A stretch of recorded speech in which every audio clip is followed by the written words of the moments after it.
Now then, crew, and welcome back to the Andy Mechanic YouTube channel. And this is the episode 4 of all the various engine inspection and measurement stuff that you need to do on the legendary Nissan TD42 diesel engine. In this video, we're going to be inspecting the push rods. Hey, look, very nice. I've cleaned them all up. They're ready for inspection. Now, Nissan don't give us lots of inspections to do. They give us a run-out check, and there's some visual checks we need to do as well. So this won't be a particularly long video, so hang in there. Okay, right, roll the credits. Used.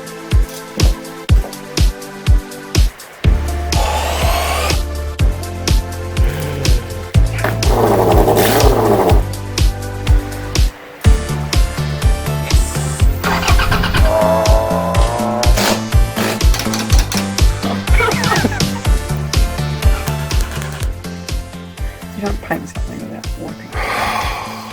Honestly. Damn, I like that intro. Although it's been around a while, so we should make a new one. I'll get Mrs. Mechanic right onto it. Okay, so the first check we're going to do is run out on the push rods.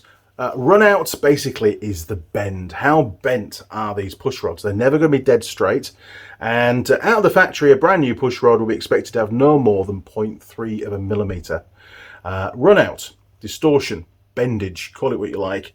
A maximum spec, so they can't be bent any more than 0.5 of a millimetre, half a millimetre.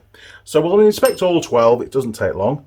And we're going to need some equipment to do this. Now, you will need a dial test indicator, a DTI. And this is quite a nice one. I like this. It's very accurate. But you also need some kind of stand, a magnetic stand, ideally, to mount it in. And you'll see that on the rig in a minute. Now, you don't need an expensive digital DTI like that one. You can just go out and buy a relatively cheap analog style DTI, and they work just fine. There's nothing wrong with these. I mean, that's all we had at college when I was there. So either way, you know, you can pick those up from Amazon pretty cheap. And you will also need some kind of a V-block to mount the push rod in. And you'll see what I've made in a minute. I haven't gone out and bought expensive V-blocks. You don't need to do that. I just found a bit of scrap steel under the bench and made my own. So the most important aspect here when you're measuring the run out or the bend of a push rod using this rig is that it's mounted in such a way where the mounts are as far away as possible. That will give you an accurate reading with your DTI, you know, basically mounted in the middle of the push rod. So whenever you set your rig up, that's what you should be aiming for. And then you're going to rotate that to get the reading. Anyway, you'll see all this in a minute. Okay, let me get set up and we'll crack on. Okay, this is push rod from cylinder number 1, intake. So I'll just put your little paint pen on the end so you can see the rotation going on. You want to be around about 20 degrees C in the room when you're doing these kind of measurements. DTI is in the middle of the push rod, and the push rod is mounted in these 2 mini V's on this piece of channel. This actually was a bit of remnant from a cut-off from making the steel beams in the workshop. It's very useful.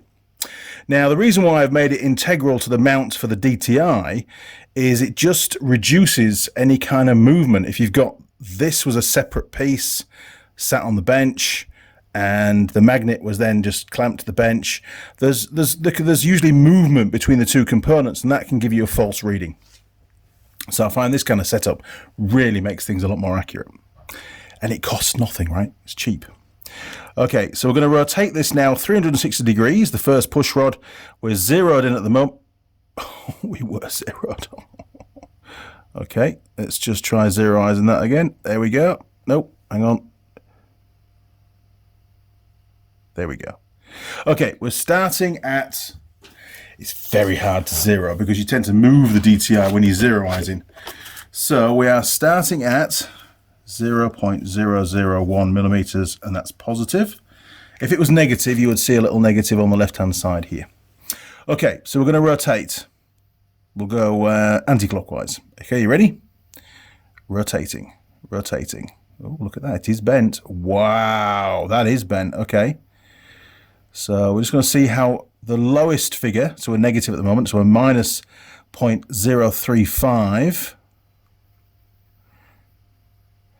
0.043 I got there, 44, 46, 52. It should start to come back around again now and start to go back into positive.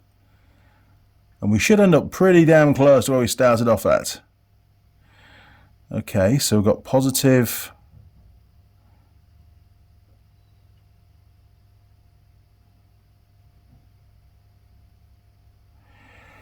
10, positive 25 I saw on there. Approaching the start point.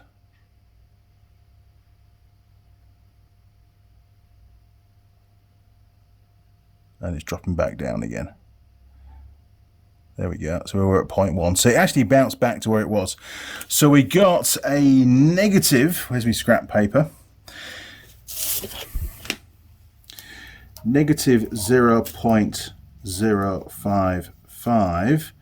And we got a positive, what was it? Positive 12? I'll have to check the video. Makes life so much easier when you're filming it.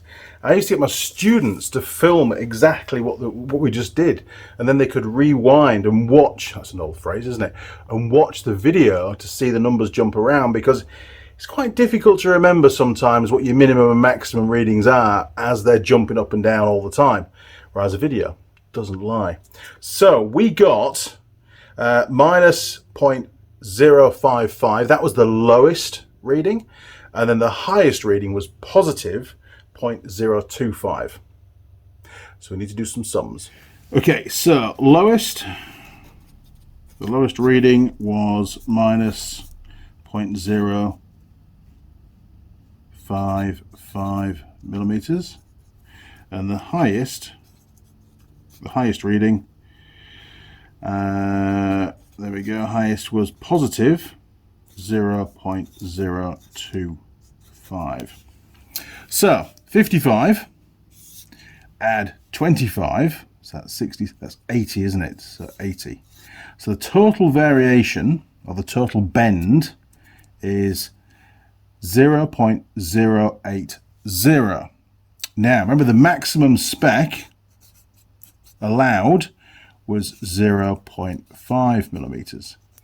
So we are under 0.1 of a millimeter. We are well within spec. That push rod from a run out check is a pass. Excellent. At least something's passed.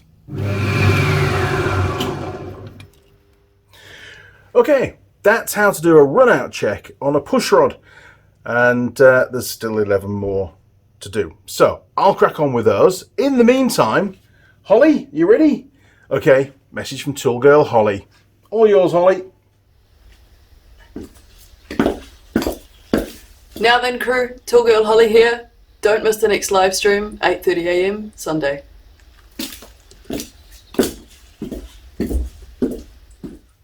Thanks, Holly. See you next time. Right, the results are in. There you go, look. You can press pause and read them. Now, there's a couple with stars. First of all, they are all a pass with respect to run out and the maximum permissible run out of 0.5 millimeters. We got a couple that are a bit high. We've got one here at 0.151 millimeters, so still well below the maximum, and this one here at 0.205, so still less than half. And to be fair, less than half of the maximum permissible deviation. But to be fair, all of them well within the original tolerance specs for the new engine. So that's a win. Okay, so you've seen how to set up a rig to do the run out check on a push rod. And to be fair, it's a very similar kind of setup for anything that you need to check that is straight, so there's a win there as well. Now, push rods have what's called contact points. They have this one here, which sits down in the follower, in the block. And of course, this surface here should be nice and smooth and round. There shouldn't be any kind of imperfections on there. And the same goes with the cup at the top, which is where the rocker actually sits in. So we'll clean a couple of them out. We'll take a really close look, probably take some photos and zoom right in so we can get an idea, because my eyesight is crap these days, it really is. Okay, we won't do all 12. I'll do all 12. You won't need to do all 12, but we'll do a couple and just see how bad they are. Right, said Fred. Okay, now we can have a little look inside, and I'll zoom this in best I can in, the editing. But, it's very limited with a mobile phone. I could get the microscope camera out, but I think that's going a bit too far. So I'm just going to rotate this around. I've tried to get the focus bang on for you. Hence why I'm using this block to keep it in the same position. So I'm just going to rotate it around, see if we spot any imperfections. We're looking for, deep grooves or pitting, where there's maybe been some water in there, it's caused corrosion, because it has to be smooth. If there's any damage on there, it'll cause the joint, the cup and the ball, to wear really quickly, and then you'll get play in your valve train. We don't want that. But from what I can see here with the naked eye, it looks pretty good for a vehicle that's done 750,000 kilometers and not being that well looked after by some people. Yeah, that looks pretty good. Okay, so we'll flick it around and we'll look at the ball end this time, the convex end, should I say. And we should be still in focus. And the trick there, you can also, with this one, you can rub your fingernail over the edge and you'll feel any kind of grooves or peaks, any kind of imperfections, you'll feel it on your nail. It's quite a useful tool, is your nail, to be honest. Fingers are quite sensitive. That actually feels really good. And as regards the viewing, how does that look to you? I can't see any real problems on there. Cool. Well, it may be when I come to edit the video up I go, wow, I didn't see that.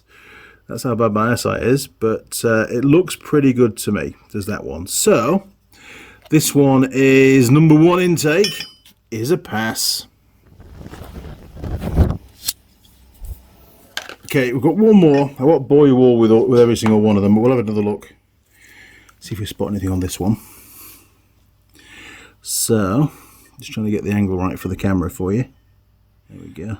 So I'm looking down that far edge over on this side from my perspective. Just spinning it around.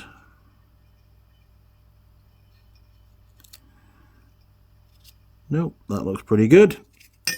Flick it around this side. I can use the thumbnail this time.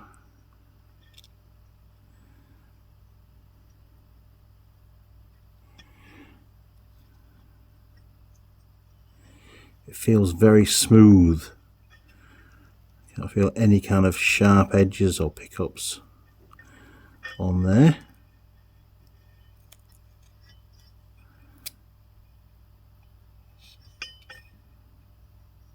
No. All good. Excellent. So definitely one of the easier components to check in the Nissan TD42 diesel engine, the push rods. But you do still need to check them, and sometimes unfortunately they get overlooked and bent push rods get put in, or push rods that have got damaged mating surface, be it the convex or the concave end. And they start to create wear, and then your valve clearances all go to pot, and then the engine starts rattling, and then if it's left, eventually something might jump out of where it should be, and doink, you've got a problem.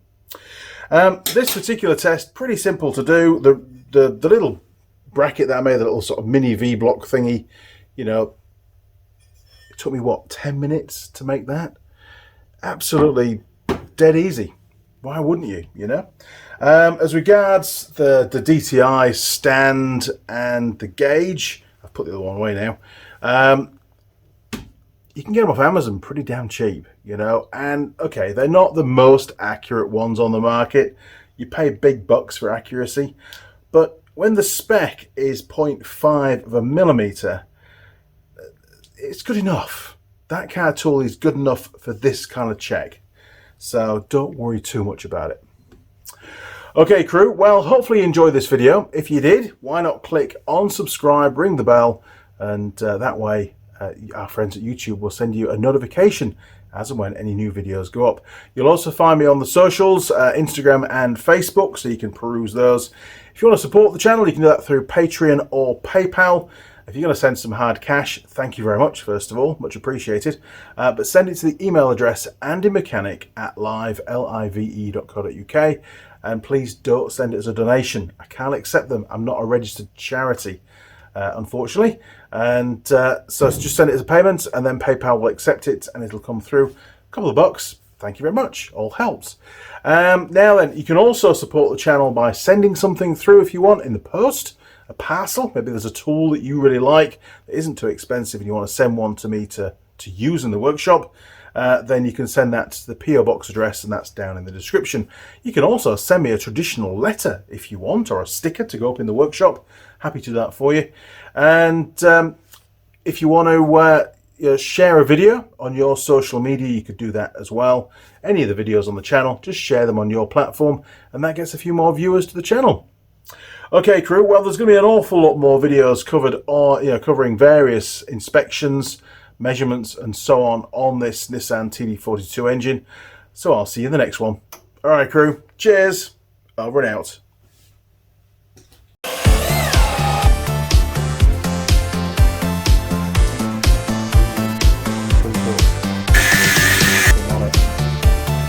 And you get the flick up again. Oh! Really.